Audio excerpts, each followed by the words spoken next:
자, 우리 이제 2019학년도 대비해서 설명회 한번 해보도록 할게요.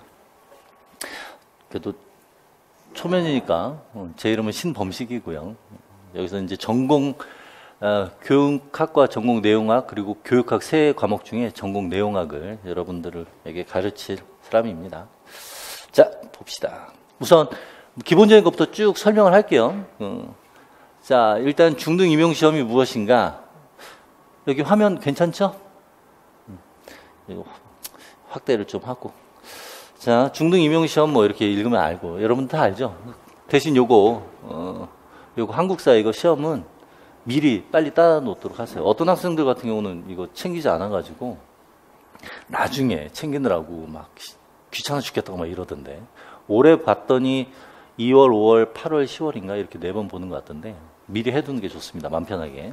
자, 그다음에 작년 같은 경우에는 8월 달에 처음 사전 예고했는데 보통은 5월, 6월. 네, 올해 같은 경우도 좀 특수해서, 그러니까 2018학년도 대비해서는 좀 특수해서 8월로 미뤄졌는데 이때 보통 TO가 발표 납니다. 근데 TO가 안 나왔고 나중에 TO가 나왔어요. 그래서 어쨌든 사전 예고 올해는 아마 그러니까 19학년도 대비해서는 사전 예고가 한 5월 달 정도에 나올 거예요. 그리고 TO가 한 거기서 20-30명 정도 더 플러스 돼서 TO가 더 늘어나죠. 그래서 10월 달에 TO가 이제 확정되고요. 근데 TO는 여러분들 신경 쓸 필요 없어요. 그냥 꾸준히 하고 열심히 하면 되고, 뭐 경쟁률 높으면 점수가 커트라인 올라간다 막 이러는데 그냥 못 받아도 80점 받겠다 생각하면은 붙어요. 너무 걱정하지 말고. 그래서 이런 경쟁률 대략적으로 봤을 때 뭐 경쟁률에 뭐 요번에는 좀 많이 뽑았죠. 18학년도 대비해서 많이 뽑았기 때문에 10대 1인데 그전에는 한 15대 1 막 14대 1 막 이랬어요. 근데 170명 뽑다 보니까 좀 많이 뽑다 보니까 경쟁률이 이렇게 됐고 지역별로는 또 차이가 있습니다. 특히 이번에는 경북 쪽에 TO가 높았을 거예요. 아마. 경남이 안 뽑아서. 경북이 안 뽑고 경남이 안 뽑았나? 뽑았나? 좀 헷갈린데 그런 경우 제외하고는 TO가 한 10대 1 정도다 이렇게 생각하면 되고 그리고 말이 10대 1이지 그냥 간단히 대충 한번 보는 학생들도 있고 뭐 어쩌고저쩌고 하면 막 2, 3대 1 정도밖에 안 되고 커트라인을 따져본다면은 대략 80점이면은 안정권이에요. 그리고 요번에 기출문제를 보면 알 수 있듯이 열심히 하고 잘 이해하고 잘 머릿속에 집어넣으면 80점 받을 수 있습니다. 최소 80점. 이거 너무 걱정하지 말고요. 자, 요 정도 간단히 봤고 전형 방법을 보면 아까도 얘기했듯이 여러분들 이제 1교시에는 교육학 보고요. 이따가 다시 또 시간 보도록 할게요. 전공 A, 전공 B에는 교과론하고 내용학을 같이 보게 되고요. 교과론과 내용학을 퍼센테이지로 보게 되면은 대략 한 30%는 교과론이고 그다음에 그 전공 내용학 같은 경우는 한 70% 됩니다. 그래서 2, 3교시 같이 보게 되고요. 넘어갑시다. 이런 거 기본적인 거는 체크하는 정도니까. 자, 그리고 이제 2차 시험은 한 열흘 뒤, 1차 시험 합격자 발표 나오고 나서 열흘 뒤에 보게 되고, 뭐 여기에서 특정 지역 같은 경우는 실험도 있으니까 자기가 지원하는 곳 교육청에서 좀 알아볼 필요가 있습니다. 자, 그리고 요 출제 원칙을 왜 쓰냐면 여러분들이 그 임용고시라는 표현을 쓰면서 상당히 어렵게 생각하는데 여기에도 나와 있듯이 여기에서 보면 교육과정을 충실히 이수한 자면 풀 수 있다라고 돼 있어요. 그러니까 어렵게 생각할 필요 없어요. 항상 문제는 여러분들이 풀 수 있는 수준으로 나오고 간혹 가다가 예외적으로 얼토당토한 문제가 나오는 경우가 있어요. 우리가 이런 것까지 공부해? 라고 생각할 정도로. 올해, 그러니까 2018학년도에서는 한 문제가 나왔어요. 그런 거는 비중도 작습니다. 뭐 서술형으로 막 4점짜리 이렇게 나오지 않고요. 뭐 1, 2점 정도 차지해봤자. 그러니까 그런 건 버려요, 과감하게. 그럼 마음 편해져. 그거 디테일하게 나오는 부분 공부하려고 거기에만 집중을 하게 되면 일반적으로 기본적으로 여러분들이 알아야 될 걸 놓치게 돼요. 그러면 거기서 이제 꼬이게 되고 공부 분량 많아진다라는 느낌에 또 어렵게 또 생각되는 느낌에 공부하기가 싫어지고 그러니까 여러분들 그냥 풀 수 있는 문제다. 나도 당연히 풀 수 있는 문제고 내가 실수만 하지 않고 놓치지만 않으면 된다라는 생각을 갖고 공부를 하면 되겠습니다. 자, 출제 원칙은 이렇게 간단히 봤고요. 자, 그러면은 여러분들이 기출문제, 출제된 문제를 풀었어요. 그러면 여기서 이제 여러분들 하나 알아둬야 되는 게, 여러분들 달달달달 공부하는 게 중요한 게 아니라 머릿속에 집어넣은 다음에 그것을 아웃풋하는 게 중요한데, 요 아웃풋을 할 때 어떻게 해야 되는가 한번 봅시다. 이걸 왜 써놨냐면, 답안을 쓰는 학생들 보면 자기만 알아볼 수 있게 답안을 쓰는 학생들이 있어요. 이거는 OMR 카드에 객관식 문제로 뭐 다 표기하는 게 아니라 서술형이기 때문에 사람이 채점을 해야 돼요. 그 얘기는 상대방, 채점자가 알아볼 수 있게 해야 된다는 얘기예요. 그런데 알아볼 수 있게 하지를 않는 학생들이 꽤 많아요. 이건 내가 어떻게 하냐면 모의고사 때 내가 학생들 첨삭을 해줍니다. 학생들 답안지 싹 걷어가지고 채점을 딱 하려고 보면 좀 심한 학생들도 있어요. 주하고 서술어가 틀려요. 그리고 어떤 학생들 같은 경우는 너무 많이 공부를 해서 자기가 아는 지식을 다 집어넣어요. 그러니까 문제에서 원하는 키워드를 쓰진 않고 관련된 주변 얘기들만 써요. 그러다 보니까 문장이 많아지고, 그러니까 문장이 길어지고, 네 칸에다 써야 되는, 네 줄에다 써야 되는데, 뭐 6줄, 7줄 이렇게 넘어가게 되고. 그래서 그런 것들을 내가 첨삭할 때 좀 이렇게 봐주게 되는데, 여러분들이 미리 그런 것들을 연습할 필요가 있습니다. 키워드, 예를 들면 서술형에서는, 작성 방법 제시를 해주는데, 한 2개 정도? 2개에서 3개 정도 합니다. 그러면 키워드 한 서너 개 정도 잡아놓고 키워드 위주로 문장만 만들어주면 돼요. 그런 연습을 평소에 해야 돼요. 그래서 이러한 연습을 평소에 여러분들이 하기 힘들어하는 것 같아가지고 내가 몇 년 전부터 이론 시간에 여러분들에게 그렇게 서술형 문제 대비해서 아웃풋하는 연습을 할 수 있도록 복습형 문제 같은 것들 여러분들에게 제공을 해주고 있어요. 나는 그냥 키워드 위주로 답을 쓰라고 하는데 학생들 일주일 지나서 질문을 할 때 보면 빼곡하게 써요. 이거 어떻게, 너 일주일 동안 이거 어떻게 했니? 그러면 고생했어요 이래요. 내가 원하는 건 키워드를 찾고 그것을 간략하게 문장화하는 연습을 하라고 준 건데 학생들은 그냥 자기가 배운 거 다 적더라고. 그러니까 여러분들 여기서 보면은 3인이에요. 3명이서 아까 우리 1700명이 시험 봤죠? 1700명 분을 이 3명이서 채점을 해야 돼요. 그리고 한 달 뒤에 최종 점수가 나와서 합격자 명단 발표를 합니다. 그럼 30일 내에 채점이 끝나야 된다는 얘기죠. 자, 한 사람당 예를 들어서 1800명이다. 한 사람당 1분의 시간을 할애해서 채점을 완전히 끝낸다고 해봅시다. 그러면 교육학, 교과론, 전공 내용학까지 다 합쳐서 1분이면 1800명이면은 60명이 1시간이니까 30시간이 필요하죠. 그런데 한 문제 서술형인 한 사람당 서술형 문제를 1분 동안 채점하는 건 상당히 어렵고요. 뭐 시간을 더 우리가 써서 한 10분이라고 해봅시다. 한 사람당 채점 끝내는 게 10분이면 300시간이 필요해요. 하루에 10시간씩 채점을 한다 친다면 30일이 필요하죠. 그러니까 그 사람들은 한 사람의 교육학, 교과론, 교과 내용학 요 전 분야에 걸쳐서 채점을 5분 내에 끝내야 된다는 얘기예요. 그러면 여러분들이 서술형을 쓴 것을 그 사람들이 빨리 알아볼 수가 있어야지 빨리 못 알아보면 키워드가 안 보이기 때문에 그냥 틀리게 할 수도 있다고요. 그래서 내가 이 채점 방법과 관련된 얘기를 굳이 설명회 때 얘기하는 것이 여러분들이 그냥 무조건 집어넣는 데 집중하지 말고 집어넣은 것을 다시 아웃풋하는 것도 신경 쓰면서 다시 말하면 공부를 할 때는 이론 내용 공부를 할 때는 무조건 막 집어넣지 말고 어떤 기작이 있으면 그 기작과 관련된 키워드 위주로 머릿속에 집어넣고 그다음에 그것을 다른 사람에게 설명하듯이 자기가 문장화한다라는 생각으로 공부에 임하면 여러분들이 외울 게 확 줄어들어요. 문장 전체를 외우는 게 아니라 문장에서 키워드만 딱 머릿속에 집어넣으면 나머지는 그냥 여러분들이 그냥 일반적으로 글 쓰듯이 쓰면 되는 거니까. 그래서 일부러 이 얘기 해준 겁니다. 공부를 할 때 너무 어렵게 생각하지 마세요. 자, 그래서 채점 절차 이 정도 수준으로 얘기를 했고요. 자, 그러면 시험 가면 뭐 간단히 한번 보도록 할게요. 자, 교육학 60분 동안 한 문제예요. 그래서 여러분들이 이제 교육학 공부를 할 때 보면 쓰는 연습 많이 해야 됩니다. 우리 아까 뭐 시작하기 전에 간단히 얘기한 초이생 합격한 경우 얘기했잖아요. 그 친구가 그러는데 그 친구는 실제로 그 교육학에서 중간중간에 뭐 쪽지 시험 비슷한 걸 했었나 봐요. 근데 우리 학생들 같은 경우는 그 스터디를 했습니다. 자기들이 알아서 했어요. 내가 짜준 것도 아니고. 그래서 한 4명 정도, 5명 정도씩 이렇게 스터디를 했는데 그 다른 스터디원이 교육학을 같이 들었나 봐요. 그러면서 이 학생은 항상 100점이래요. 토시 하나 틀리지 않게 한대요. 그래서 기억력이 좋은가? 그랬는데 이 학생이 합격하고 나중에 만나서 얘기를 할 때 자기는 그냥 남아서 다 그대로 쓰면서 공부를 했다고 하더라고요. 그래서 팔이 아파서 쓰다 보면 팔이 아프죠? 팔이 아파서 집에 가면 한 10시 정도에 집에 갔다고. 그러니까 그만큼 노력을 해줘야 돼요. 그래서 이 한 문제를 풀면서 채점이 되기 때문에 여러분들은 교육학 할 때는 쓰면서 계속해서 반복해서 공부하는 게 가장 좋고요.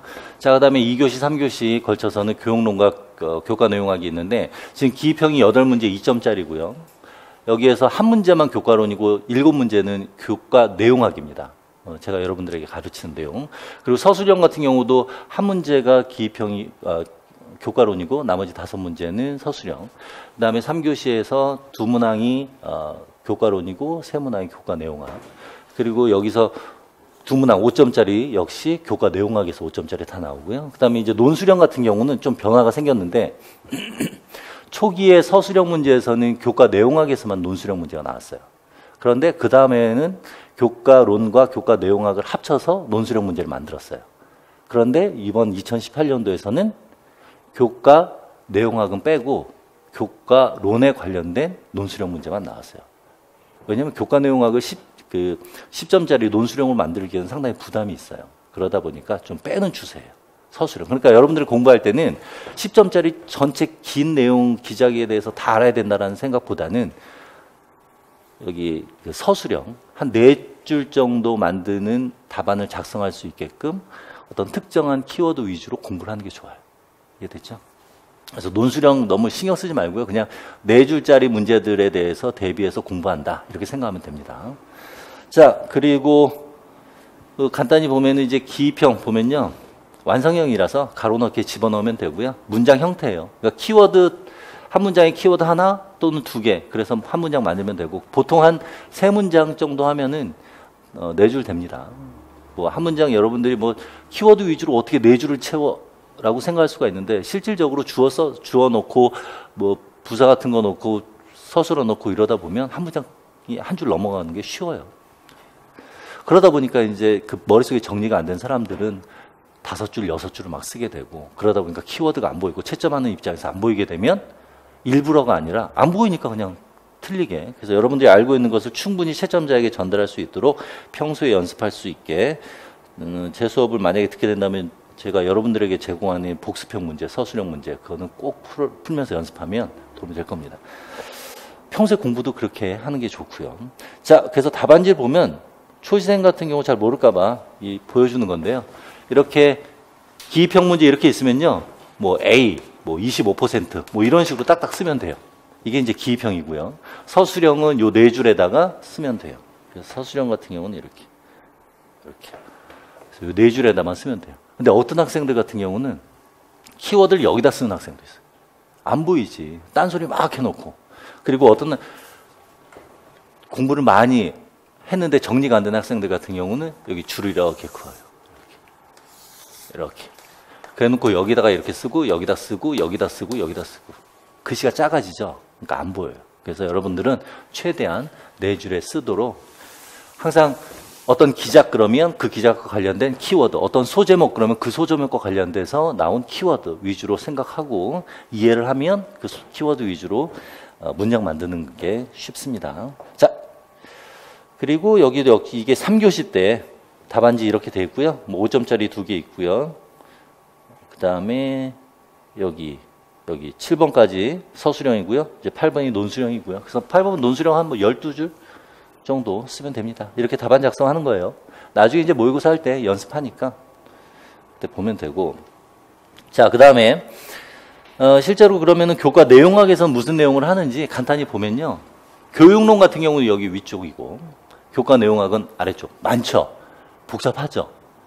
이런 거 여러분들 다 읽을 필요 없어요. 나중에 이제 이론 내용 하다 보면 다 되는 거니까 이런 내용들이구나 하면 되게 복잡하기 때문에 저 같은 경우는 크게 4부위로 나눴습니다. 그래서 세포학, 유전학, 동물 생리학 그리고 진화분류, 식물학, 생태학 이렇게 특히 여기는 분량은 적은데 항상 문제가 나오는 곳이라 항상 기출된 곳에서 나와요. 그러니까 공부하기가 편해. 편해요. 근데 동물생리 같은 경우는 범위는 넓은데 배워야 되는 내용은 많은데 문항수는 적어요. 그래서 좀 효율적이지 못할 수밖에 없는데 그래도 해야지 뭐. 그죠? 문제 버릴 수 없으니까.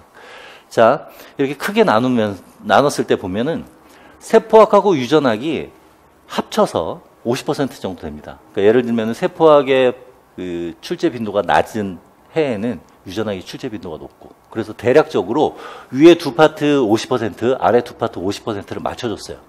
근데 올해는, 그러니까 2018년도의 경우에 있어서는 희한하게 일부러 맞춘 건지 모르겠는데 거의 25% 되게 맞췄어요. 보통 이제 동물생략이 좀 적고 여기가 비중이 컸는데 거의 유사하게 맞췄고요. 여기서도 유사하게 맞췄어요. 그래서 올해 2018년도 11월 25일 날 시험 본 출제된 문제를 보면요. 이거는 이제 제가 여러분들에게 가르치는 그 단원으로 구분을 했을 때 기준입니다. 세포학 파트에서는 기입형 한 문제 나왔는데 서술형 세 문제. 이런 식으로 유전학도 마찬가지고. 아까 우리 4점짜리라고 했죠? 서술형. 4, 3, 10이죠? 요거 2점이죠? 그러면 14점. 그런 식으로. 여기도 마찬가지고. 여기도 마찬가지고. 그렇게 해서 봤을 때 전체 100점 만점 기준으로 본다면 교육학이 20점이에요. 60분 동안 한 문제 보는 게 20점이고요. 교과론이 25점 정도 됩니다.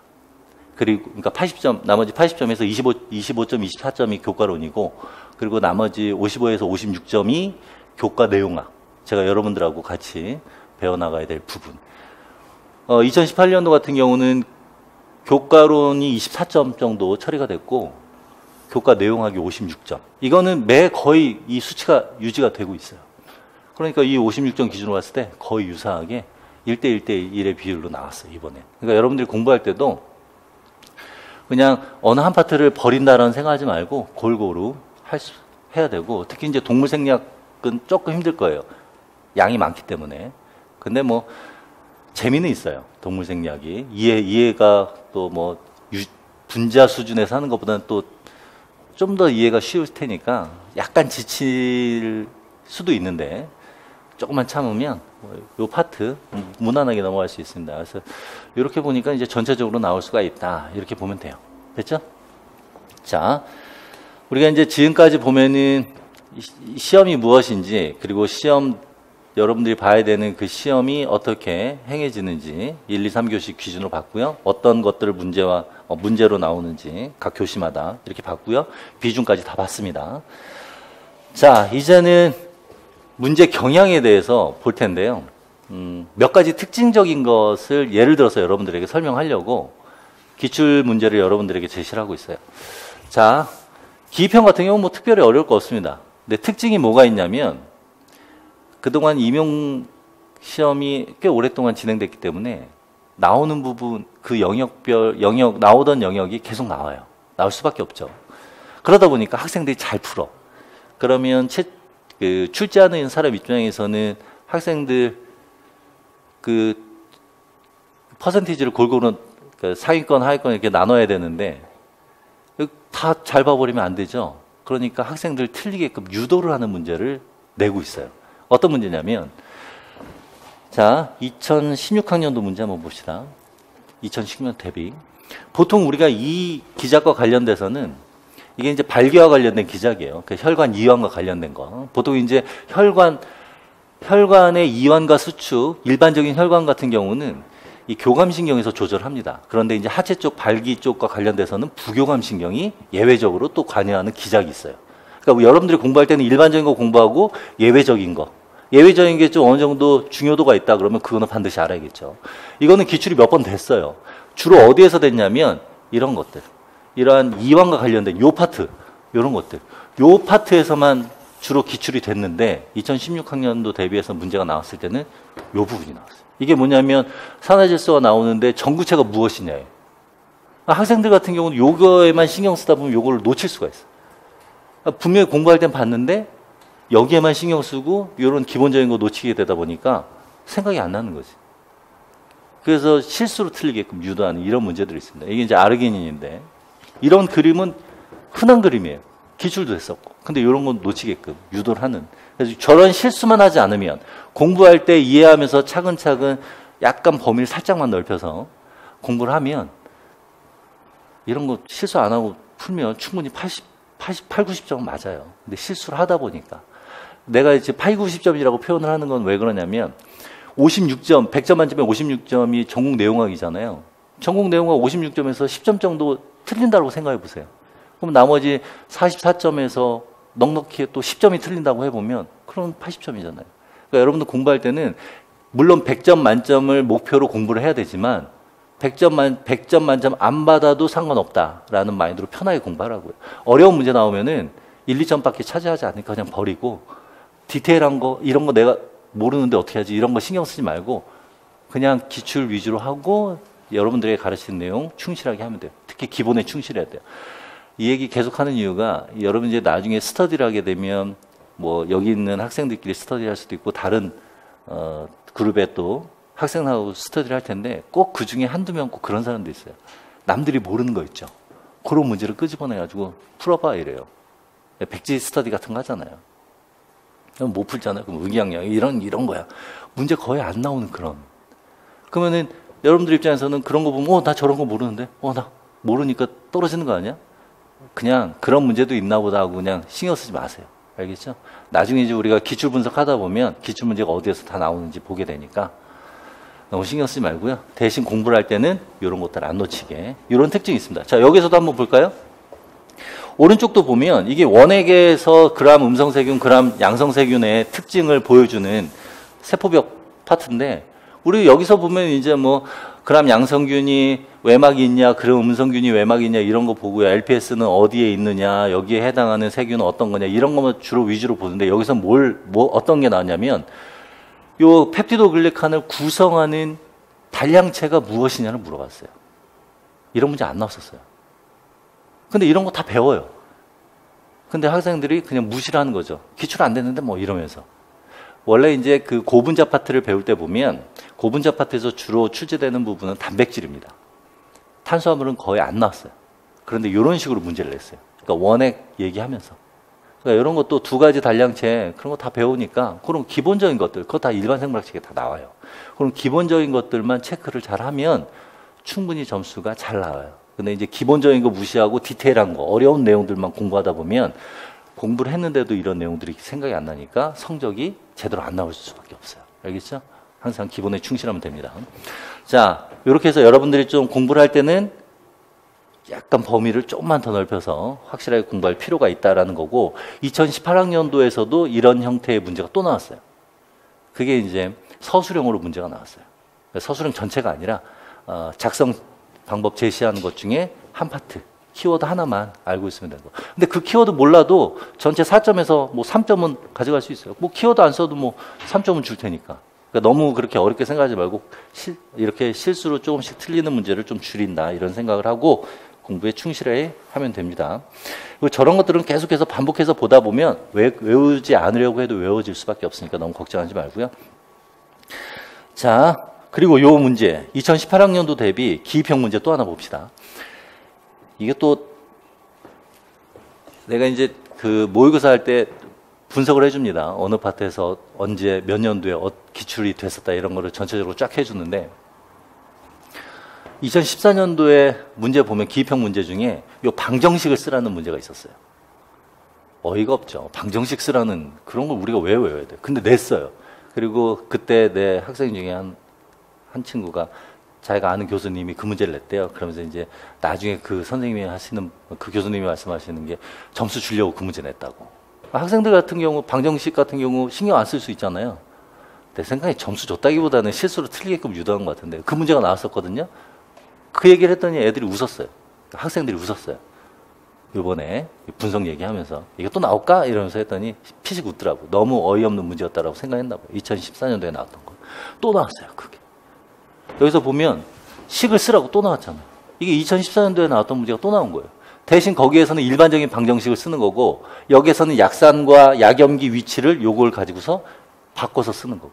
식을 알면 그 문제 금방 풀려요. 근데 이거는 식을 외우는 게 아니라 여러분들이 그 pKa 값에 대한 이해를 하기 위해서는 방정식 어떻게 유도되는지에 대해서 여러분들이 이해를 해야 되기 때문에 그걸 설명을 하게 되는데 그걸 이해하면은 이건 금방 풀릴 수밖에 없는 거예요. 그러니까 어떻게 보면은 기본에 충실한 학생들 같은 경우 이런 문제 쉬운데 너무 디테일하게 아주 어려운 것들만 파고드는 그런 학생들 같은 경우는 이게 생각날 듯 말 듯 하다 보면 틀릴 수가 있는 것들. 그래서 여러분들 기본에 충실하라고 얘기를 하는 거고요. 문제 지금 기출문제들 보면 다 그런 식이에요. 자, 이거 같은 경우도 2018학년도에서 나온 건데 원래 이제 유전현상 관련된 문제들이 학생들이 이제 어려워합니다. 어려워하는데 이것도 약간 허를 찔렀죠. 맨델 법칙과 관련돼서 그냥 그 기본 개념만 알면 풀 수 있는 문제예요. 그러니까 맨델 법칙 무시하고 어려운 가계도 문제, 뭐 이런 것들, 뭐 연관 문제, 교차율 계산하는 문제 그런 것만 막 파고들면 기본적인 맨델 법칙 고등학교 때 배웠는데 뭐 정확히 이해를 하지 못한 상황에서는 이거는 또 헷갈려서 틀릴 수가 있어요. 근데 기본 어떻게 해서 9대 3대 3대 1이 나오고 3대 1이 나왔는가 그것만 알면은 요거 문제 푸는데도 어려움이 없어요. 그러니까 항상 나중에 심화 내용을 배우기 위해서 일반적인 생물학 내용을 배울 때 내가 들어본 얘기니까 아, 저런 건 뭐 기본 아니야? 설마 저런 게 나오겠어? 라고 한 문제들이 허를 찌르면서 나오니까 항상 기본에 충실해서 공부할 필요가 있습니다. 그래서 아까도 계속 일반 생물학을 등한시해서는 안 된다고 계속 얘기를 한 거예요. 문제 유형이 그런 식이기 때문에. 자, 그리고 서술형 문제 한번 봅시다. 서술형 문제 같은 경우는 이런 식으로 작성 방법을 이렇게 제공을 해요. 보통 2개를 제공을 합니다. 이게 이제 4점짜리인데 그러니까 여기 하나당 2점 배정 치면 되고 그러면 하나당 키워드 2개 정도 하면은 채점하는 사람 입장에서 편하겠죠. 그래서 보통 이제 문제를 그렇게 내는데 서술형의 특징의 대표적인 게 MD 문제하고 피트 문제를 따다 써요. 여러분들 미트디트 문제하고 그러니까 미트디트 문제하고 피트 문제도 보면 임용 문제를 쓰기도 해요. 이게 수준이 비슷하기 때문에 옛날에는 뭐 임용이 좀 어려웠고 뭐 이랬다고 하는데 예전에 또 미트디트도 만만치 않게 좀 어려웠고 지금은 좀 더 어려워요. 좀 디테일한 부분을 많이 내기 때문에. 근데 이렇게 서로가 그림을 딱 보고서 이거 괜찮네 이러면서 쓰는 거예요. 이게 이게 그전에도 띄엄띄엄 그런 식으로 차용해서 쓰는 경우가 있었는데 2017년도 때는 좀 심했죠. 완전히 똑같죠. 2006년도 문제를 11년 지나서 그대로 쓴 거예요. 자, 그리고 요건 여러분들 미트디트는 8월 중하순에 시험을 봅니다. 21경. 17년도에 봤잖아요. 8월 달에 본 걸 3개월 반 지나서 임용해서 또 냈어요. 근데 이 문제를 내가 모의고사에 낼까 하다가 모의고사는 그래도 뭐 출제할 가능성이 높은 걸 좀 내는 게 좋기 때문에 요거는 너무 나오기 좋을 것 같아가지고 작년 같은 경우에 이게 딱 나오는 순간 요거는 임용 스타일이다라는 생각이 문제풀이에 넣었어요. 그래서 우리 내 수업 문제풀이 들은 학생은 요거를 봤죠. 똑같이. 그래서 그때 들은 학생들이 이 문제 봤을 때 당황하지 않았을 텐데 그 이유가 뭐냐면 여기 지금 보기에서 이런 거 있죠. 그걸 여기에서 똑같이 제시를 했어요. 그러면 또 이제 여러분들이 그 생각하죠. 미트디트 피트 문제, 기출문제 다 풀어야지. 첫 문제 넘어요.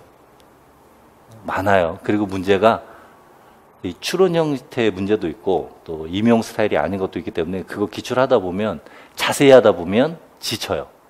그러니까 여러분들 역량에 맞게끔 기출문제를 푸는데 너무 디테일하게 자세한 것까지 하지 말고 시간 여유가 되면 자세히 하지만 최소한 어떤 것까지는 해야 되냐면 그림, 표, 그래프 이런 거 보고 내가 배운 내용하고 이 문제가 어떻게 매치가 되는지 이 그림 내용은 어떤 소제목 파트에서 또는 어떤 기작에 관련된 문제였구나라는 정도는 최소한 알아둬야 임용에서 이렇게 차용해서 쓰는 경우에 보고서 당황하지 않고 바로 문제 접근할 수 있어요. 그리고 여기 이러한 문제에서 어떤 답을 원하는지 어떤 키워드를 원하는지도 체크하기가 쉽고요. 이해됐어요? 그래서 올해 내 수업 중간에 들어온 학생이 있어요. 그랬더니 다른 데서 얘기 들었는데 적중률 좋다면서요. 그래서 뭔 소리야 그랬더니 이거 문제풀이 그대로 나왔잖아요. 그래서 생각해보니까 요거 얘기하는 것 같더라고요. 이건 내가 쪽집게라서가 아니에요. 여러분들도 기출 분석을 나중에 해줄 텐데 그때 하다 보면 이 영역에서 나올 듯한데? 그리고 이러한 MD, 미트, 피트 문제를 보면 이 그림은 기출문제, 이면 기출문제하고 유사한 형태인데? 이런 식으로 좀 접근하기가 쉬워요. 그래서 모의고사를 내가 딱 내니까 문풀 때 이제 분석을 해줬더니 그 모의고사 때도 이제 미리 나눠주긴 했어요. 분석해준 거. 그랬더니 모의고사 이렇게 일을 딱 본 어떤 학생이 자기가 그 분석한 내용을 보고서 여기 파트에서 문제가 나올 것 같은데 라고 생각한 부분이 내가 문제를 냈다라고. 그러니까 공부를 하게 되면 나나 여러분이나 생각이 갖게 되고요. 여기선 출제를 내는 게 좋겠다라는 생각. 그리고 출제자도 그런 생각을 해요. 그러니까 기출 분석도 필요하겠죠. 근데 처음부터 기출 분석을 자세히 할 필요는 없어요. 왜냐하면 그러면 공부를 안 해, 다른 파트를. 다른 파트를 공부를 안 한다는 얘기는 무슨 소리냐면요. 기출된 부분만 보고 다른 영역을 공부를 안 하게 되면 다른 영역 나왔을 때 당연히 틀릴 수밖에 없죠. 2018학년도 같은 경우는 몇 문제가 기존에 기출되지 않은 파트에서 나왔어요. 대표적인 게 뭐냐면 번역 파트. 여러분이 이제 유전자 발현을 하게 되면 번역 파트를 계시, 신장, 종결로 나눠서 배우게 되는데 보통은 신장과 관련된 내용들을 주로 내용들이 기출이 됐어요. 특히 리보솜 위주로. 그런데 이번에는 계시 파트에서 나왔어요. 내가 이것을 여기서는 안 넣어놨구나. 게시 파트, 번역. 그래서 내가 학생들한테도 그 분석을 나 같은 경우는 챕터를 30챕터 기준으로 합니다. 심화반. 각 챕터에서 몇 년도에 나왔으니까 요번에는 여기에서 나올 가능성이 어느 정도 된다. 나온다면 그 소제목들 쫙 보고서 어느 파트에서 나올 가능성이 크다. 그런 얘기를 하는데 그 중에 번역 파트가 나올 가능성이 있어가지고 학생들에게 신장 파트 위주로 나왔지만 분위기상 지금 게시 파트 나올 거다. 그래서 그 스캐닝, 여러분들 원액하고 진액하고 리보솜이 결합을 해서 번역 시작하는 단계가 달라요. 여러분들 항상 공부할 때는 원액하고 진액하고 구분을 해서 공부를 해줘야 돼요. 그래야 머릿속에 잘 남아요. 그래서 진액 같은 경우는 쭉 스캐닝을 해서 처음에 시작 코돈이 어딘지를 찾는 작업이 원액하고는 달리 있어요. 근데 그 파트가 문제가 나왔죠. 그러니까 만약에 그 파트 무시하고 공부 등한시했으면은 문제 풀 때 그거 생각해내느라고 시간을 많이 잡아먹게 되고 답 쓸 때도 주저리 이런저런 얘기 쓰게 되다 보면 다른 문제 답안 작성에 영향을 줄 수가 있으니까 처음부터 기출 분석을 하고서 이 파트만 집중적으로 해야지라고 생각하지 말고요. 전체적으로 쭉 한 다음에 기출 분석을 본격적으로 하면서 특정한 영역에 좀 더 시간을 할애해서 공부하는 건 문제풀이 이후 그때부터 하는 게 좋습니다. 이론 때는 넉넉하게 여러분들이 백그라운드 지식도 알아야 실제로 기출되는 부분의 내용도 이해하기가 쉽기 때문에 전체적인 내용을 다 충실하게 이론 시간에는 할 필요가 있어요. 그렇죠? 나중에 다 해줍니다. 자, 요건 했고, 요것도 한번 볼까요? 자, 서술형 세 번째.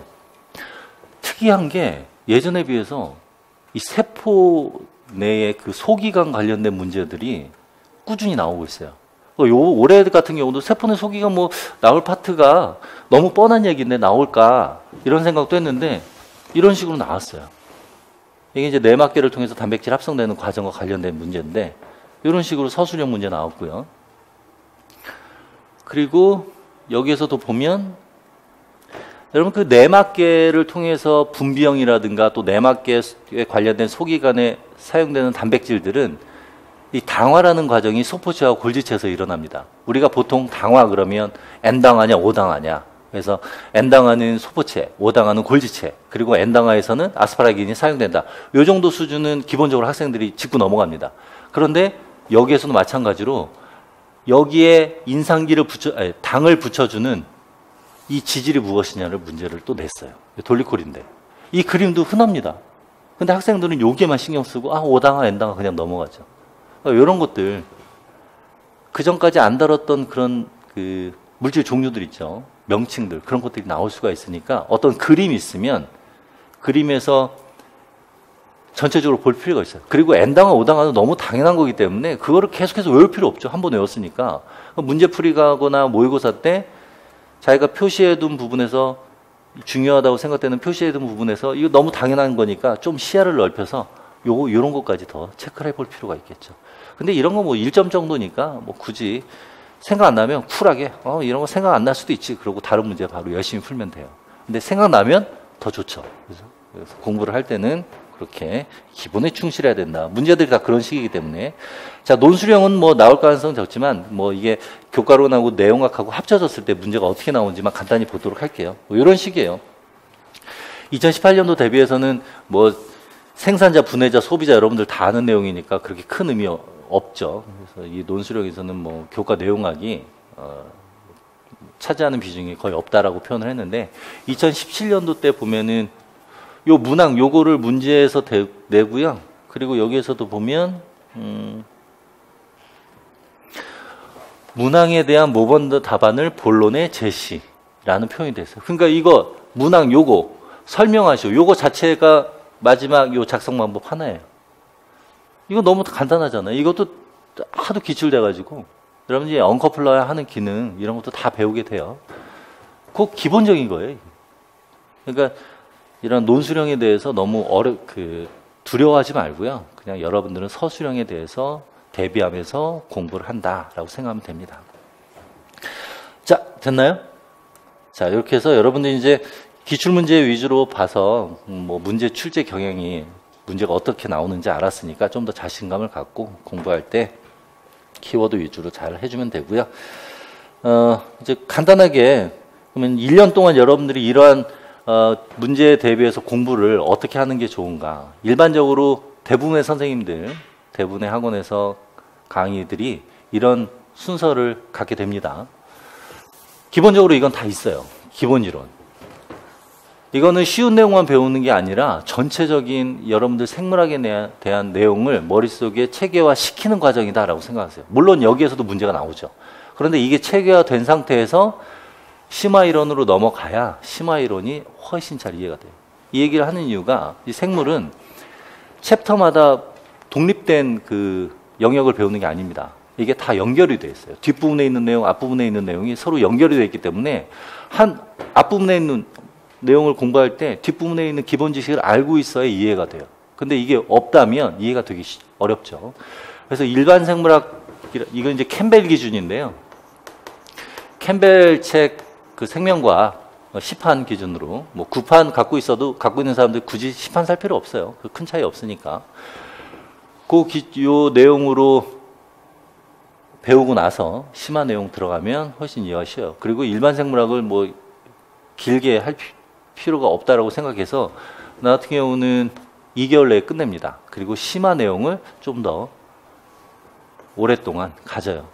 그리고 이 심화 내용 할 때는 일반 생물학 기본 내용도 기본적인 필요한 내용들, 심화 내용을 이해하기 위해서 필요한 것들은 또 다시 언급을 하면서 또 여러분들하고 내용을 하기 때문에 여러분들은 다시 한번 또 복습하는 그런 기회가 돼요. 그래서 1, 2월 달 동안에 내가 뭐 일반 생물학 할 필요가 뭐 있어? 뭐 나 그래도 생물학과 출신이고 4학년 졸업했고 그리고 나 뭐 몇 번 또 공부도 했고 패스. 이런 학생들이 심화반때 고생해요. 그래서 올해 정말 작정하고 올해 안에 끝낸다라고 마음을 독하게 먹고 공부를 당연히 해야죠. 여기 있는 학생들 같은 경우 다 그런 학생들이니까. 그렇다면은 1, 2월, 2개월을 투자해서 공부하는 게 훨씬 좋습니다. 그렇죠? 그리고 여러분들이 일반 생물학 뭐 정독을 뭐 4번, 5번 해야 합격한다 뭐 이런 설을 믿고서 혼자서 달달달달 공부하는 학생도 있는데 시간도 많이 투자해야 되고요. 그 하나의 문장이 의미하는 바를 제대로 파악을 못해요. 혼자 공부하면. 그래서 일반 생물학 같은 경우는 여러 실험을 통해서 여러 기작이 합쳐진 것을 한 문장으로 간단히 표현한 내용들이 있는데 그냥 봐서 그런 것보다 넘어가요. 그게 의미하는 바가 무엇이고 이 생물학에서 차지하는 중요도가 어느 정도인지 모르는 상태에서 넘어가기 때문에 알고 있는 것만 달달달달 외우고 시간만 버리니까 제 수업이 아니더라도 다른 강사 수업이라 하더라도 여러분들은 일반 생물학은 좀 이해를 제대로 할 필요가 있으니까 수업을 듣는 게 좋습니다. 투자를 하는 게 좋아요. 2개월 투자하면 심화이론이 상당히 편해요. 내가 아는 내용이 같이 들어가 있으니까 심화 내용 설명이 머릿속에 잘 들어와요. 이게 중간에 연결고리가 쭉 있는데 중간에 하나의 연결고리가 끊어져 버리면 이게 연결이 안 되는데 한두 개 연결이 돼버리면 그냥 매끄럽게 연결이 돼서 심화 이론이 편하고요. 특히 여러분들 공부하다 보면 심화 이론 공부할 때 많이 지쳐요. 한 5월, 6월에 지쳐요. 날씨 덥잖아요. 그리고 계속 공부했기 때문에 슬슬 친구들 만나. 특히 이제 교생 실습 나가는 4학년 친구들 같은 경우는 거기서 또 사람 사겨. 그리고 술 한잔 해요. 모임에서. 같이 고생하는 친구들끼리니까. 그러다 보면 1, 2주 넘어가요. 그럼 정신 차리고 공부해야지 하면 1, 2주 이만큼 배운 내용을 매주 복습을 해야 되는데 안 했죠. 그럼 1, 2주 못한 내용 복습하고 요번 주 거 또 복습해야지 양이 워낙 많기 때문에 따라하기가 힘들어요. 그럼 그런 식으로 계속 쌓여요. 복습해야 되는 내용. 그러다 보면 두 손 들어요. 그럼 이제 흐지부지 되면 6월달 되면 흐지부지 되죠. 7월달 문제풀이 할 때 여유 있을 테니까 그때 이론 내용 하면서 문제풀이 하면 되지. 그러면은 망해요. 이론 내용은 80, 90% 이론 내용 여기서 끝내버려야 돼요. 문제풀이는 여러분들이 알고 있는 이론 내용이 어떻게 문제화 되는지 그리고 이론 내용을 다시 한번 복습하는 시간이지 문제 풀면서 이론 내용을 다시 외우라는 시간이 아니다라고 생각을 하고 공부를 해야 됩니다. 그래서 이때 확실히 해놓으면 문제풀이 할 때 문제 보는 순간 아 이건 이런 내용이지 어쩌다가 키워드 생각이 안 나네 이 기작이 뭐였지 헷갈리네 그런 것들만 체크하면 돼요. 그리고 문제풀이 하기 전에 문제 풀어야 되잖아요. 이 문제풀이 때도 여러분들 그 문제 푸는 시간도 할애를 해야 되고 복습하는데 할애를 해야 되고요. 그렇게 여유가 있는 시간이 아니에요. 아 이거 안 바꿨구나. 됐죠? 그래서 여러분들은 문제 풀이 때 여유 있게 하려면 이때까지 이론 강의하는 6개월까지는 그냥 눈 딱 감고 공부만 할 필요가 있습니다. 친구들 좋아하는 사람도 있는데 친구 한번 만나거나 그리고 또 건강관리 잘 못해서 감기 한번 걸리잖아요. 감기 걸리면 최소 일주일이죠. 1, 2주 이러다 보면은 그냥 가죠. 정신 차리고 공부하려고 하면 또 밀려 있다고. 그래서 이론 강의 시간대만큼은 독하게 마음 먹고 열심히 할 필요가 있습니다. 건강관리 잘 하면서. 그리고 보니까 이론 내용 때 내버려 두잖아요. 복습을 안 하는 친구들이 있어서 저 같은 경우는 몇 년 전부터 여러분들에게 복습용 문제를 줘요. 그래서 그 주에 배운 내용 전체를 문제화해서 줘요. 그 문제 푸는 것도 꽤 많은 시간을 필요로 합니다. 그러니까 여러분들이 공부를 어떻게 하냐면 그 주에 배우죠. 저희 학생 같은 경우는 끝나면 한두 시간 동안 남아요. 자기들이 스터디를 그룹을 해서 형성을 해서 서로가 공부했던 내용 중에 이것 좀 이해 안 되면 서로 얘기를 해요. 그러다 이해 안 되면 나한테 물어봐요. 내가 한두 시간 정도 보통 1시간 정도 더 있는 이유가 내가 나가잖아요. 여기 정리를 하러 와요. 학생들 말씀 나가게 한다고. 그래서 내가 이렇게 버티고 있으면은 괜찮아요. 그러면 이제 1시간 동안 이렇게 자기들끼리 질문하다가 서로 얘기하다가 이해가 안 되면 나한테 오죠. 그럼 내가 이제 설명을 해주고 그러면 집에 가기 전에 1시간 정도만 더 투자하면 그날 배운 내용을 어느 정도 이해를 좀 더 확실히 한 상태에서 집에 가게 되죠. 그럼 그 다음날 이 생물 공부를 전체적으로 혼자서 쫙 해요. 그리고 그 다음에 문제를 푸는 거예요. 복습용 문제. 근데 복습용 문제를 그 주에 시험 끝난다, 그러니까 그 강의가 끝난 그 주에 주지 않아요. 일주일 뒤에 줘요. 그래서 일주일 동안 공부를 하고 내가 그 다음 주에 주면 여러분들은 그 주에 집에 가서 풀어보는 거예요. 일주일 동안 공부를 내가 얼마큼 했나 확인할 수도 있어요. 그래서 풀다 보면 막혀요. 그러면 내가 열심히 했다고 했는데도 이런 내용을 몰랐구나. 그러면 그 내용을 다시 한번 체크를 할 수가 있죠.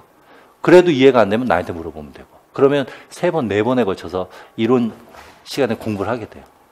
그러면은 그날 이해 제대로 한 상태에서 복습하고 그 다음 주에 또 복습하고 또 복습하고 그러니까 이론 내용만 몇 번에 걸쳐서 복습을 하는데도 단원별 문제풀이 들어가서 공부를 하겠다는 학생들은 이때 좀 열심히 안 했다라고 봐야죠. 그러니까 뭐 자이든 타이든 다른 일이 있었다는 얘기예요. 그러니까 최대한 공부 이외의 다른 일은 최대한 줄이세요. 여러분들이 제일 소중해요. 공부하는 기간 동안엔. 정신적으로나 육체적으로나. 그래서 여러분들 그 감기 안 걸리게 여러분들 몸을 아껴야 돼요. 그리고 다른 일에 신경 쓰지 않아야 돼요. 뭐 친구들이라든가 집안일. 그러니까 부모님한테 죄송하다고 그래요. 내가 진짜 올해는 독하게 마음 먹었으니까 정말 필요한 일 아닌 이상은 나를 믿고 좀 나에게 또 다른 이런저런 일을 좀 안 시켰으면 좋겠다. 이렇게 대신 집안 청소 같은 건 해야 돼요. 그런 것도 안 할래요. 이러면은 부모님 이 진정성이 의심되니까. 그렇죠? 자, 그렇게 하면 열심히 하면 되고요. 그래서 처음에 복습용 문제만 줬고 작년, 그러니까 올해죠. 올해는 암기형 문제도 따로 줬어요. 그래서 이렇게 가로 넣기, 키워드 위주로 학생들이 좀 알아둘 필요가 있어서 어쨌든 여러분들도 나름대로 그런 식으로 문제화해서 공부를 하면 많이 도움이 될 겁니다. 자, 이제 단어별 문제 풀이로 가죠. 이때 이제 기출 문제를 포함이라고 했지만 이때 기출 문제는 체크하는 수준이지 여러분들은 요 시기 동안 있죠. 미트, 디트, 피트 문제 그리고 임용 기출 문제 이걸 할 필요가 있어요. 미트, 디트, 피트는 아까도 얘기했듯이 풀다 보면은 쉬운 문제도 있고 어려운 문제도 있는데 일반 생물학 수준에서 풀 수 있는 문제들 그리고 특히 요 피트 문제 있죠. 요 피트 문제는 좀 쉬워요, 문제가. 그러다 보니까 최소한 피트 문제만이라도 이게 정리를 기출 문제를 쭉 정리를 해보면 어느 정도 감이 와요. 그리고 공부도 되고. 그래서 일반 생물학 공부를 하면서 관련된 피트 문제들 풀어보는 거 좋고요. 그리고 이 챕터별로 정리를 해두면 더 좋아요. 초이생 합격한 친구 있죠? 그 친구가 요 기출 문제를 챕터별로 분류를 했대요. 그러니까 예를 들어서 세포 소기관 챕터다. 그러면 세포 소기관에 관련된 문제들을 싹 빼놓은 거예요. 그렇게 정리를 해서 같은 스터디 조원에게 나눠줬대요. 스터디원도 좋죠. 근데 누가 더 효율적인 공부를 한 거냐면 분류를 한 학생. 그러니까 공부를 수동적이냐 능동적이냐에 따른데 수동적인 학생들은 자료는 이만큼 받아도 안 봐요. 무슨 내용인지도 몰라. 근데 본인이 직접 분류를 하게 되면 그 문제를 다 봤다는 얘기예요. 그리고 나름대로 머릿속에서 생각을 하고 정리를 했기 때문에 다른 사람들보다 훨씬 시간은 많이 투자했지만 훨씬 효율적인 공부가 된 거예요. 그래서 여러분 나름대로 시간이 여유가 되는 한도 내에서 이런 기출 문제들을 시작할 필요가 있습니다.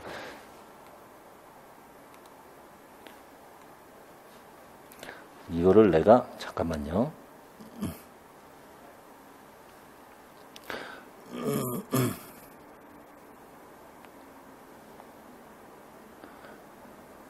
자동 잠금을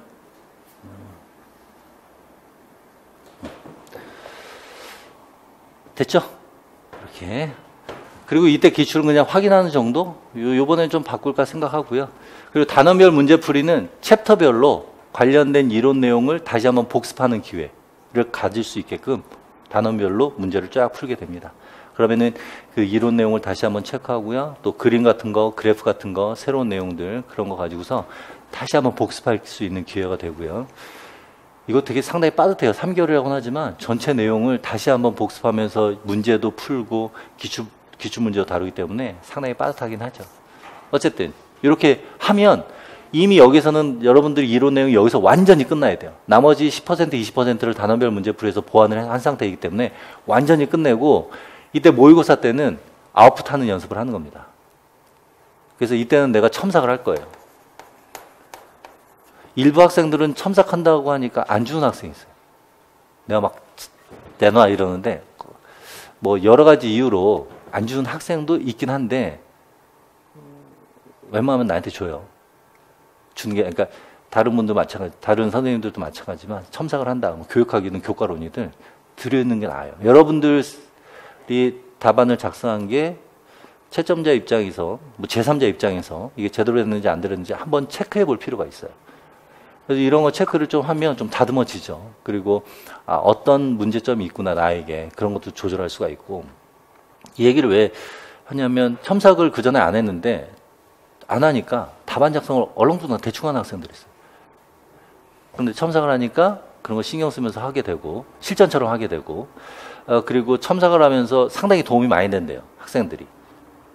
조율을 해주니까. 그래서 첨삭이 상당히 많이 도움이 됐다. 뭐 이런 게시글도 있고 학생들이 그런 얘기를 했기 때문에 올해도 해줄 테니까 다른 선생님도 할 거예요. 그러니까 여러분들은 꼭 이거 첨삭을 통해서 아웃풋 하는 연습을 반드시 할 필요가 있습니다. 알겠죠? 자, 그리고 이제 마지막으로 이제 정리를 하면서 이러이러한 내용들 간단하게 체크하는 수준으로 이렇게 하면 여러분들이 뭐 1년 동안 이거 쭉 그냥 따라가다 보면 어느 순간 11월 말, 뭐 12월, 벌써 시험이야? 이렇게 생각이 들 거예요. 1년 정말 금방 가죠.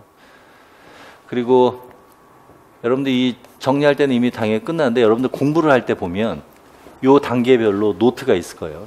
이론 내용 때 노트를 작성하죠. 복습하고 복습하는 과정이 계속해서 반복되고 있죠. 반복 복습이. 그때마다 자기가 기억이 안 난 내용들은 포스트잇 같은 걸로 끼워놔요. 요만한 사이즈 너비 포스트잇 있잖아요. 다 표시를 해놔요. 그때마다. 복습을 할 때 그 표시된 거 보고 이제는 알겠는데 그러면 빼버려요. 그러면 붙여놨던 포스트잇이 처음에 되게 많겠죠. 점점 빠지는 거예요. 그런 식으로 공부를 하면 여러분들이 어떤 부분을 내가 제대로 모르고 있었고 알고 있었는지를 여러분들 스스로 체크할 수 있고요. 모의고사를 통해서 또 체크할 수 있고요. 물론 문제풀이 때도 체크할 수 있고. 그렇게 좀 체계적으로 할 필요가 있습니다. 그리고 분석은 이때부터 슬슬 구체적인 분석은 이때부터 또는 이때부터 해도 충분해요. 왜냐하면 여러분들이 이미 알고 있는 상태에서 이론 내용을 포스트잇 빼면서 체계적으로 정리한 상태에서 기출 분석을 하면 그때부터는 이제 본격적으로 기출이 될 가능성이 있는 부분과 그리고 기출됐던 부분 위주로 다시 한번 보는 거예요. 그럼 볼 때는 이미 알고 있는 내용이니까 이러면서 넘어가면 되죠. 키워드, 소제목 보는 순간 키워드 이거 뭐뭐, 그 다음에 기작 보는 순간 여기서 나오는 키워드 뭐뭐 딱딱 그러면서 넘어가면 됩니다. 자, 그래서 이런 식으로 제 커리큘럼 같은 경우는 이렇게 잡았고요. 아마 다른 분들도 거의 유사하게 잡았을 거예요. 자, 넘어갑시다. 이 심화이론 때는 이제 전공 내용, 전공 서적에 있는 내용 위주로 하는데 여러분들 보면 이제 전공 서적을 갖고 있는 학생들이 있을 거예요. 그 전공 서적 가지고 이제 같이 병행해서 공부하는 학생들이 있는데요. 자세히 보기에는 시간이 좀 많이 부족하죠. 그렇다고 포기하지 말고 만약 공부를 한다면 그래프, 그림, 도표 이런 거 위주로 하고 항상 보면은 그림이 이렇게 있다. 그러면 밑에 그림 뭐 4-31 뭐 이런 식으로 있을 거예요. 그리고 여기에 두꺼운 글씨체로 이렇게 있고요. 그리고 여기는 작은 글씨체로 이렇게 있고. 최소한 요 제목만이라도 같이 병행해서 보면 이 그림 보는 순간 이건 무슨 내용. 이 그래프 보는 순간 이건 무슨 내용. 어떤 실험 보는 순간 이건 어떤 이론 내용과 관련된 실험. 그런 식으로만 정리해도 상당히 도움이 돼요. 그렇죠? 그러니까 하나하나 글자 하나하나 본다고 생각하지 말고 그림 보고서 내가 배웠던 이론 내용과 어떻게 연관되어 있는 거. 그리고 이 그림은 어떤 기작에 대한 그림, 이 실험은 어떤 이론 내용을 증명하기 위한 실험. 이런 식으로 보면 됩니다. 자, 학습 방법. 이건 뭐 기본적인 건데요. 간단히 여러분들 학습 방법은 다양하겠지만 간단히 얘기하고 넘어갑시다. 이해 반드시 필요해요. 이해하면 암기할 게 줄어들어요. 아까도 얘기했듯이 이해하는 순간 이해라는 건 상대방에게 자기가 알고 있는 것 설명할 수 있어야 돼요. 설명할 때 주어 서술어 이런 거 다 외우고 설명하지 않죠. 키워드 딱 생각한 상태에서 그걸 그대로 주어 서술어 붙여가면서 설명을 하는 거니까 이 암기의 폭이 확 줄어들게 됩니다. 그래서 여러분들은 그리고 반복학습 중요하고요. 아까도 얘기했듯이 계속 반복하는데요. 매일 교육학, 교과론, 전공 내용학을 매일 봐야 돼요. 그런데 비중이 달라질 수가 있겠죠. 공부하는 양에 따라서. 그러면 예를 들어서 오늘은 교과 내용학을 도저히 할 수가 없다. 교육학하고 교과론 때문에. 그러면 교과 내용학 복습을 어떻게 하냐면 소제목이라도 봐요. 그냥 소제목만 이렇게 쭉 보고 넘어가요. 그렇게 해서라도 뇌를 자꾸 자극해 줄 필요가 있습니다. 여러분들 그 시냅스 장기 강화 작용 기억나죠? 장기 강화 작용 이게 일어나야 기억이 오래 가는데 자극을 안 주면 이게 약해져요. 여러분들 그 신경세포도 변화가 생깁니다. 가소성이라고 해서 이 막구조물에 변화가 생기다 보면 다른 신경세포 간의 연결이 약해져요. 또 끊어지는 순간 연결이 안 됐기 때문에 기억이 안 나는 거예요. 이게 약하면 기억하는데 오래 걸려요. 이게 강하면 바로바로 기억나요. 그래서 계속해서 이걸 자극을 줘야 이 신경세포의 막구조물의 변화가 생겨서 이게 계속해서 강하게 연결될 수가 있는 거니까 매일 소제목이라도 최소한 소제목이라도 볼 필요가 있습니다. 그리고 공부를 할 때는 1일차 공부하면은 예를 들면은 2일차 때 복습을 하죠. 그러면 3일차 때는 어떤 내용을 복습을 해요? 2일차 거 복습하죠. 1일차도 복습을 해야 돼요. 예를 들어서 1시간 복습하는데 1시간 걸렸다 처음에. 3일차 때 2일차 복습하는데 역시 1시간 걸리겠죠? 분량상? 그러면 1일차도 같이 복습을 하게 되면 이때는 30분을 훅 줄어요. 그리고 이때 4일차 된다. 복습하고요. 2일차 또 복습하고요. 1일차 거 복습하고요. 그러면 이때는 1시간, 30분, 10분 이런 식으로 계속 줄어들어요. 그럼 계속해서 자극을 주기 때문에 이 내용, 이게 4일차 때 3일차 것만 공부하잖아요. 이거 가물가물하잖아요. 근데 소제목으로 계속해서 반복해서 보면 가물가물 안 하고 머릿속에 잘 남아요. 그래서 이론 내용 공부할 때는 그렇게 여러분들이 좀 열심히 할 필요가 있어요. 이론 내용만큼은. 자, 그렇게 하면 되고요. 그리고 여러분들 이해를, 내 강의 스타일이 여러분들 이해를 시켜줘요. 단순하게 이거 외워 이게 아니라, 외우다 보면 이해돼가 아니라 이해를 시켜줘야 그게 내가 또 할 일이고. 여러분들 여기 이해하려고 왔지, 여러분들 이거 외우라는 소리 들으려고 온 거 아니잖아요. 그래서 생물학이라는 게 상당히 재밌습니다. 알면. 재밌었죠? 별로 재미없었어요? 생물학 재밌어요. 알면 재밌어요. 그래서 이해가 될 테니까. 그리고 이해 안 되면 질문을 해요. 어떤 학생들은 질문을 나한테 하는 게 아니라 스터디원한테 질문을 해요. 뭐 이 스터디원이 나한테 질문을 해요. 그럼 같이 듣잖아요. 그럼 간접적으로 질문한 학생들 이해하고 가는데, 원래 처음에 몰랐던 그 학생은 이해가 안 돼. 이렇게 소극적으로 뒤에서 들으니까. 이 학생이 가잖아요? 그럼 그 학생한테 또 물어봐. 나한테 직접 물어보면 되는데, 그럼 이해가 제대로 안 되죠. 그러니까 쑥스러워하지 말고 모를 땐 물어봐요.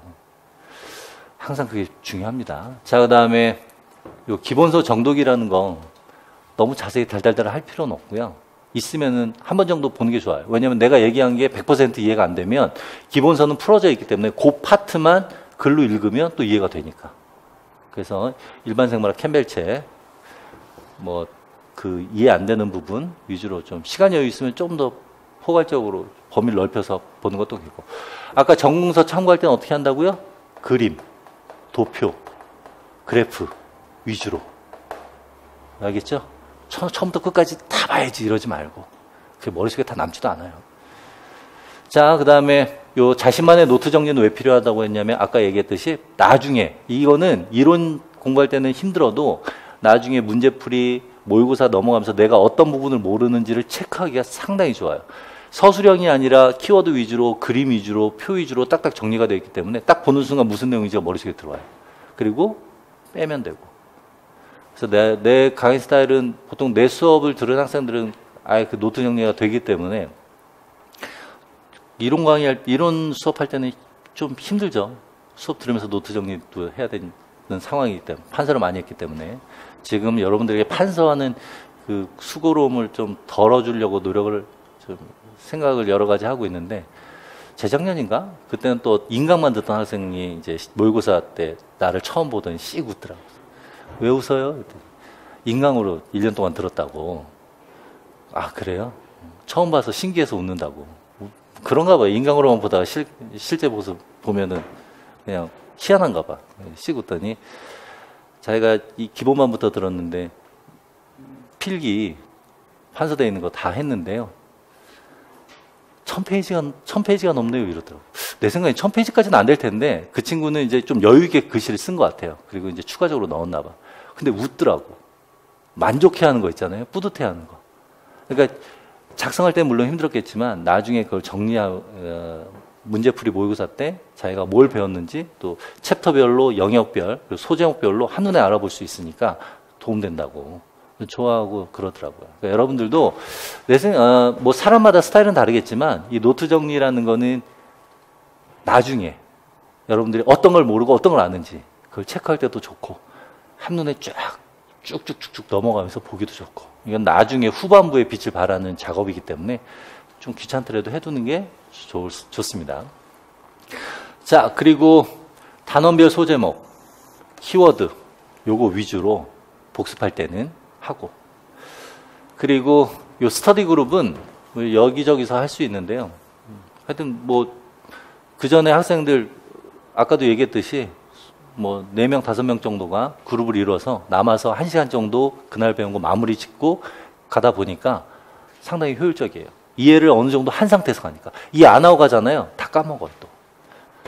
그래서 이런 것도 쑥스러워서 스터디 안 하고 그냥 막 집에 가는 학생이 있는데 한 30분에서 1시간 정도만 투자해서 내가 모르는 거 상대방에게 물어보고 뭐 이런 것도 좋고요. 그다음에 다른 뭐 강의를 듣는 학생들하고 외부에서 또 스터디 하는 거 있으면은 그런 거 하는 것도 좋아요. 근데 너무 지나치게 이런저런 스터디 막 하다 보면 시간을 많이 뺏겨요. 그러니까 그런 거는 좀 조율을 할 필요가 있습니다.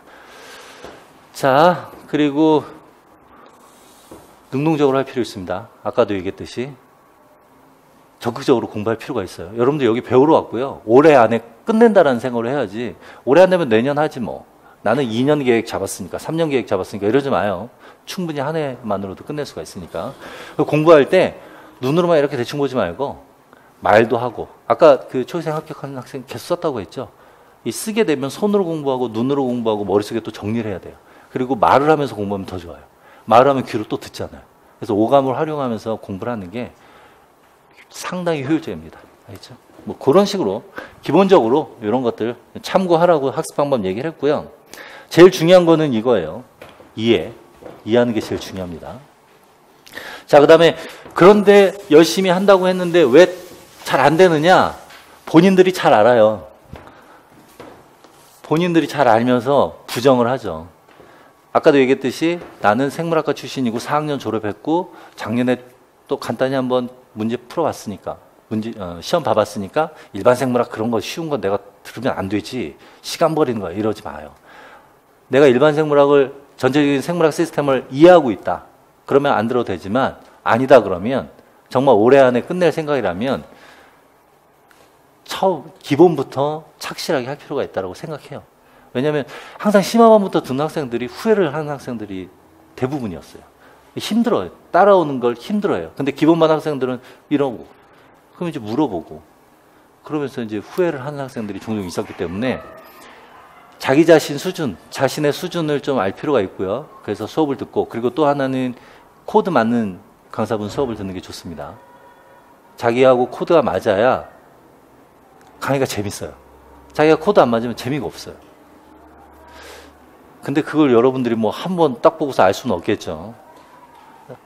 운에 맡겨야 되는데 내 수업 듣고서 코드 안 맞았다는 소리는 없었으니까 이러면서 살짝 PR도 하고 농담이고 어쨌든 여러분들 그 중요하니까 그런 거 잘 체크하고요. 그 다음에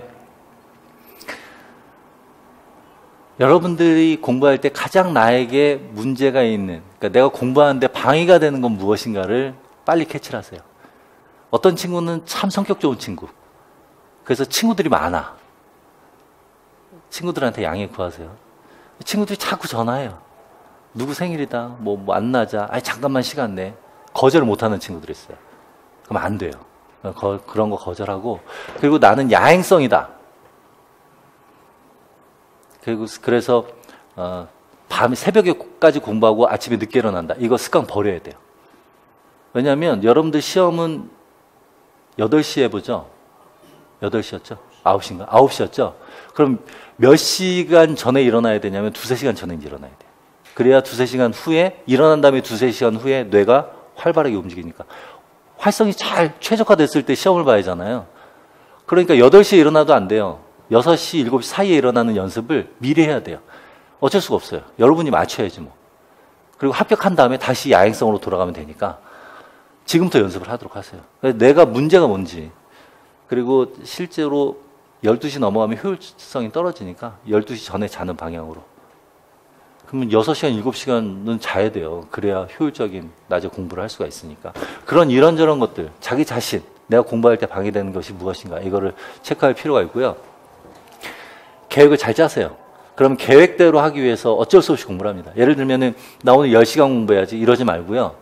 10시간에 해당하는 분량을 정해놔요. 시간이 아니라. 그럼 10시간에 해당하는 분량을 공부하기 위해서 열심히 하겠죠. 만약에 못 하잖아요? 그럼 11시간, 12시간까지 넘어가는 거예요. 그리고 일찍 끝내면 그땐 여러분들 시간을 가지면 돼요. 그래서 이 한 달 계획, 일주일 계획, 하루 계획을 딱딱딱 짜서 요 정도 분량은 내가 공부를 하겠다. 그리고 그 분량이 충분히 여러분들이 공부하는 시간에 맞아야 돼요. 너무 막 이만큼 잡으면 지치니까 거기에 맞게끔. 그러면 그 양으로, 분량으로 공부를 하기 때문에 나태하지 않고 더 효율적으로 공부할 수가 있고요. 이 실천이 중요해요.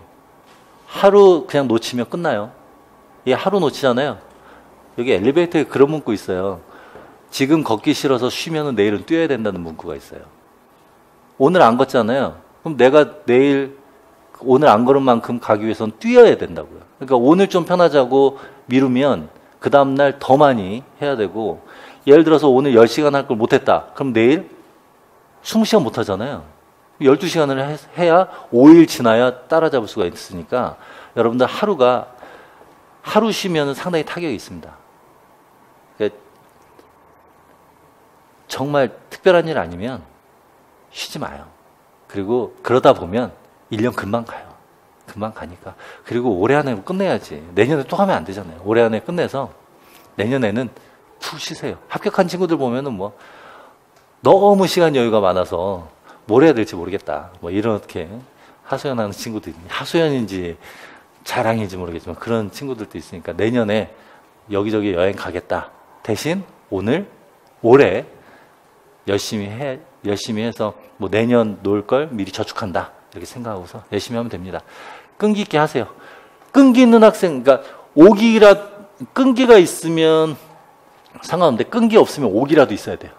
둘 중에 하나는 있어야 되겠죠. 자, 그리고 생각하지 마요. 아, 합격할 수 있을까? 나 이거 공부 제대로 하는 걸까? 어떻게, 난 잘 못하는 건데, 이런 생각하지 말고요. 저 친구는 합격해서 벌써 내 친구는 벌써 합격했는데, 난 왜 이렇게 떨어지지? 뭐 이런 생각도 하지 말고, 그냥 아무 생각하지 마세요. 합격한 친구들 보면 아무 생각 안 해요. 그냥 그날 할 분량, 계획한 분량, 요것만 생각해요. 그냥 그러다 보면 그냥 가지. 이런저런 생각하다 보면 지쳐요. 그리고 가장 이런 거 신경 쓰지 마요. 공부하면 돼요, 다. 가장 문제가 여러분들한테 외로워요. 공부할 때. 혼자만의 싸움이기 때문에. 근데 뭐 최소한 일주일에 이틀은 나하고 같이 하루 종일 있고, 그리고 스터디원들하고도 또 만나고, 또 교육학 가면 또 교육학 선생님도 있고, 교과론 가면 교과론 선생님 있잖아요. 여러분들 혼자 공부하는 거 아니에요. 다 같이 공부하는 거니까. 이게 가장 커요. 외롭다 보니까 친구 사귀게 되고, 그러다 보면 공부하기 싫고 놀고 막 있는데, 요거 잘 극복할 필요가 있습니다. 내년 되면은, 그러니까 내년이구나. 이게 자꾸 이 12월 말이라 표현이 헷갈리는데, 여러분들 한 해 열심히 하면 그 다음에는 여러분들 시간 많으니까 많은 친구들하고 같이 놀 수 있습니다. 자, 그리고 즐겁게 공부할 수 있어요. 수업은 즐거워야 돼요. 그렇다고 막 이상한 농담하는 건 아니고, 배움의 즐거움이에요. 몰랐는데, 그게 그 내용이었어? 그러니까 예전에 내가 이해 못했던 게 이렇게 연결이 되네? 그런 즐거움을 수업을 들으면서 느끼면 됩니다. 그렇게 느끼는 사람들 많아요. 그러다 보면 또 한 해 그냥 가니까 즐기면 돼요. 즐겨요. 자, 이렇게 하고요. 그래서 이제 여러분들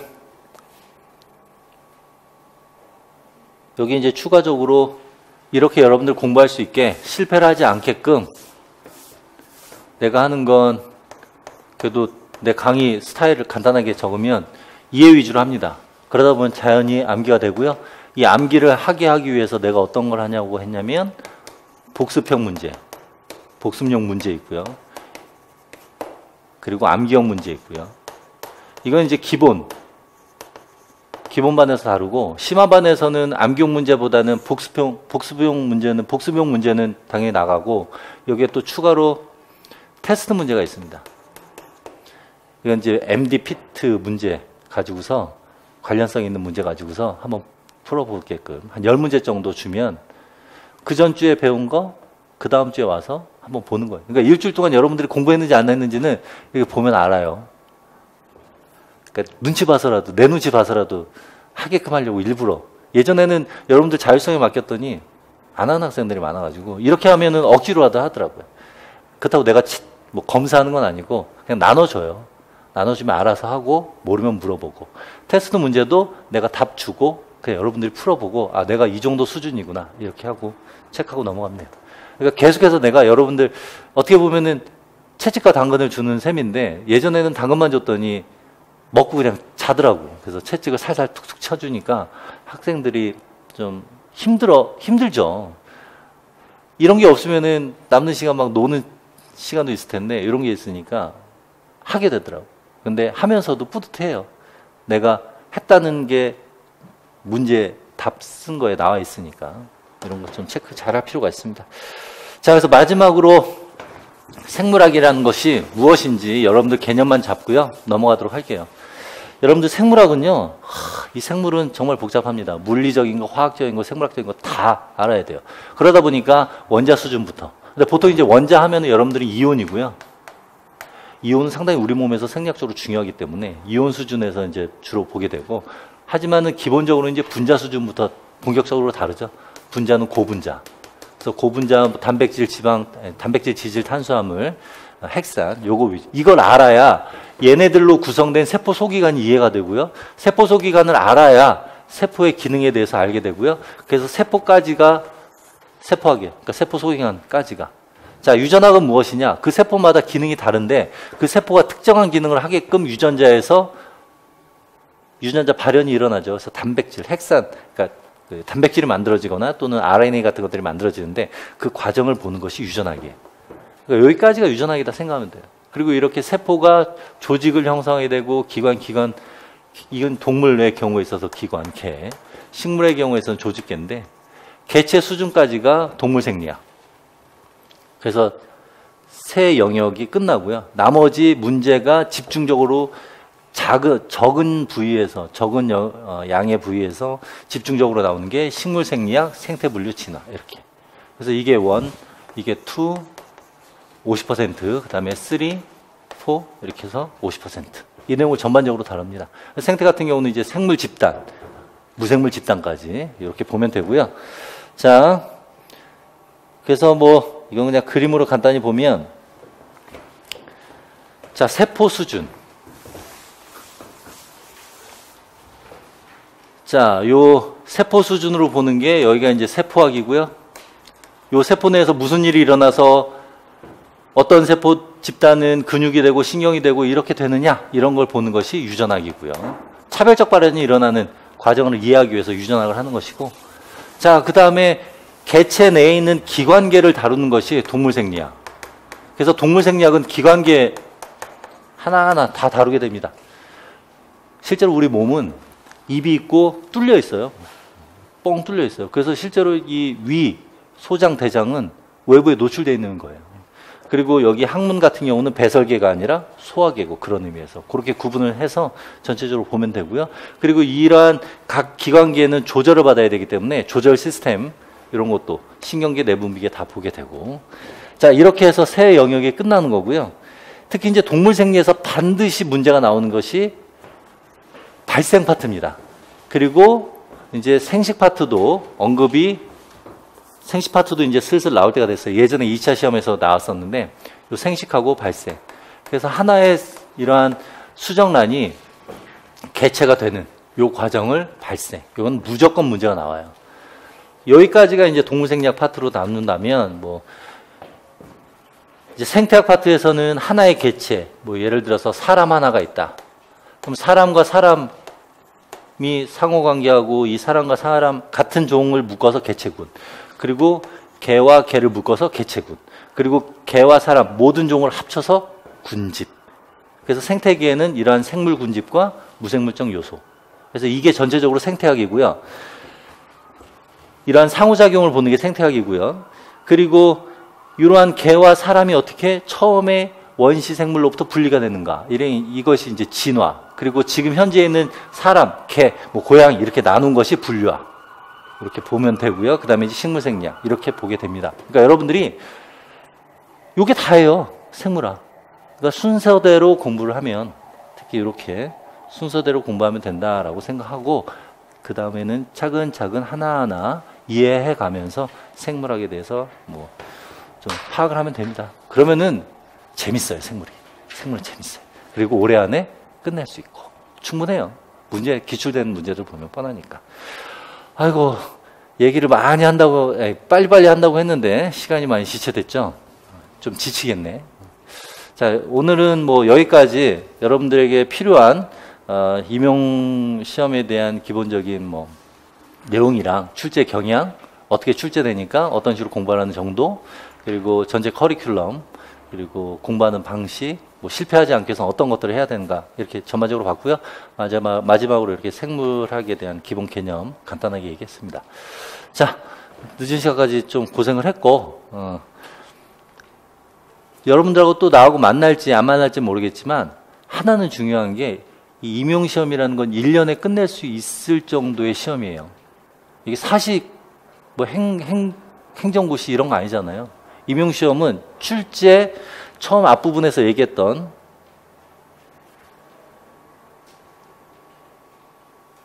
출제 원칙이에요. 원칙은 아까도 얘기했듯이 충실히 이수한 자면 풀 수 있는 거. 충실히 공부하면 충분히 될 수 있으니까 올해 안에 눈 딱 감고 열심히 하면 됩니다. 그래서 다른 뭐 나중에 나하고 만날지 안 만날지 모르겠지만 어디를 가든 그냥 올해 안에 분명히 할 수 있다라는 생각으로 열심히 하면 돼요. 그렇죠? 자, 오늘 여기까지 하고요. 늦은 시간까지 수고했고 질문할 사람들 뭐 마저 질문하도록 합시다. 수고했어요.